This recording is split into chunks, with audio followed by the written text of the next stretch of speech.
यह विचित्र था, बिल ली ने कहा, एक प्रौद्योगिकी निवेशक और मस्क के अच्छे दोस्तों में से एक। लेकिन एलोन चीजों के विज्ञान में विश्वास करता है। दुनिया के शीर्ष सूमो पहलवानों में से एक ने अपने कुछ हमवतन के साथ पार्टी में भाग लिया।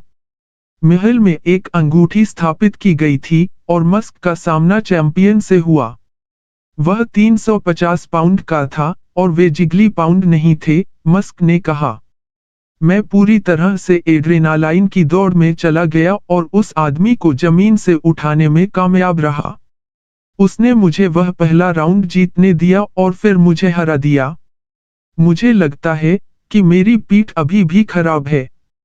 रिले ने मस्क के लिए इस प्रकार की पार्टियों की योजना को एक कला में बदल दिया।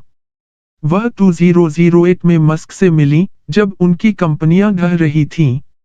उसने देखा कि वह अपना पूरा भाग्य खो देता है और प्रेस द्वारा उपहास किया जाता है।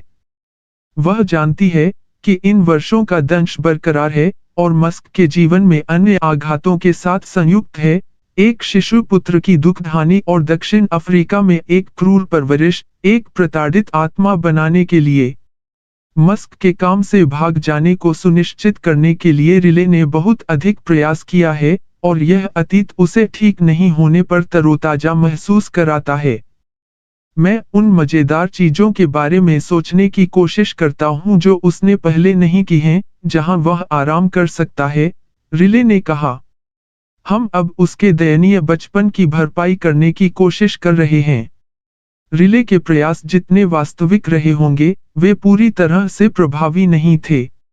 सूमो पार्टी के कुछ समय बाद, मैंने मस्क को पालो ओल्टो में टेस्ला मुख्यालय में काम पर वापस पाया। शनिवार का दिन था और पार्किंग कारों से भरी हुई थी। टेस्ला कार्यालयों के अंदर सैकड़ों युवक काम पर थे, उनमें से कुछ कंप्यूटर पर कार के पुर्जे डिजाइन कर रहे थे और अन्य अपने डेस्क पर इलेक्ट्रॉनिक्स उपकरणों के साथ प्रयोग कर रहे थे। मस्क की कर्कश हंसी हर कुछ मिनटों में फूट पड़ती और पूरी मंजिल तक फैल जाती। जब मस्क बैठक कक्ष में आए, जहां मैं इंतजार कर रहा था, मैंने देखा कि शनिवार को इतने सारे लोगों के लिए यह कितना प्रभावशाली था। मस्क ने स्थिति को एक अलग रोशनी में देखा, शिकायत की कि कम और कम लोग देर से सप्ताहांत में काम कर रहे थे। हम कमबख्त नरम हो गए हैं, मस्क ने उत्तर दिया। मैं बस एक ईमेल भेजने जा रहा था। हम नरम चुदाई कर रहे हैं। चेतावनी का एक शब्द, इस पुस्तक में बहुत सारी बकवास होने जा रही है। मस्क शब्द को पसंद करते हैं और इसलिए अधिकांश लोग अपने आंतरिक सर्कल में ऐसा करते हैं। ऐसा लगता है कि इस तरह की घोषणा अन्य दूरदर्शी के हमारे छापों के साथ फिट बैठती है। हावर्ड ह्यूजेस या स्टीव जॉब्स को इसी तरह से अपने कार्यबल का पीछा करने की कल्पना करना मुश्किल नहीं है। चीजों का निर्माण, विशेष रूप से बड़ी चीजें, एक गंदा व्यवसाय है। 2 दशकों में मस्क ने कंपनियां बनाने में खर्च किया है। वह अपने पीछे ऐसे लोगों का निशान छोड़ गया है जो या तो उसे पसंद करते हैं या उससे घृणा करते हैं। मेरी रिपोर्टिंग के दौरान इन लोगों ने मुझे मस्क के बारे में अपनी राय देने के लिए लाइन में खड़ा किया और बताया कि वह और उसके व्यवसाय कैसे संचालित होते हैं। मस्क के साथ मेरे डिनर और मस्क लैंड की आवधिक यात्राओं ने उस व्यक्ति के बारे में संभावित सत्यों के एक अलग सेट का खुलासा किया। वह कुछ ऐसा बनाने के लिए तैयार है जिसमें ह्यूजेस या जॉब्स द्वारा उत्पादित किसी भी चीज की तुलना में बहुत अधिक भव्य होने की क्षमता हो।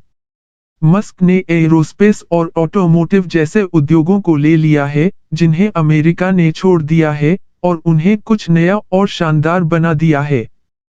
इस परिवर्तन के केंद्र में एक सॉफ्टवेयर निर्माता के रूप में मस्क के कौशल और उन्हें मशीनों पर लागू करने की उनकी क्षमता है। उन्होंने परमाणुओं और बिट्स को इस तरह से मिला दिया है कि कुछ लोगों ने सोचा था और परिणाम शानदार रहे हैं। यह काफी हद तक सही है कि मस्क ने अभी तक आईफोन के ऑर्डर पर उपभोक्ता को प्रभावित नहीं किया है या फेसबुक जैसे 1 अरब से अधिक लोगों को छुआ है। फिलहाल, वह अभी भी अमीर लोगों के खिलौने बना रहा है, और उसका नवोदित साम्राज्य एक विस्फोटित रॉकेट हो सकता है, या बड़े पैमाने पर टेस्ला को पतन से दूर